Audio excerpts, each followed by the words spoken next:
Samantala, sugatan naman ng 3 individual matapos magsalpukan ng 2 sasakyan sa National Highway, Barangay Baligatan, Ilagan City, Isabela nitong ika-22 ng Abril. Sangkot sa aksidente ang isang Toyota Innova na minamaneho ni Rich Jel Vinarao sakay si Katrina Vinarao, parehong 36 anyos, guro at residente ng Barangay Alibagu, Ilagan City, Isabela.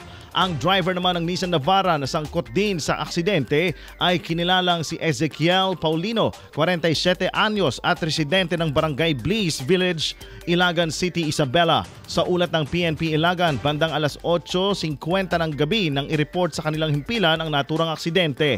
Sa investigasyon, binabaybay ng Toyota ang timog na direksyon ng kalsada papuntang Barangay Alibagu habang nasa kabilang direksyon naman ng Nissan Navara.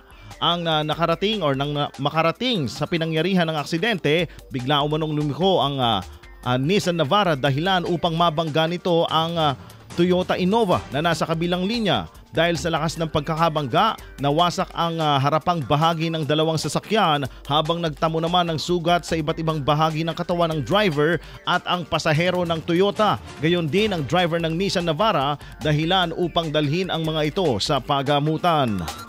IFM News.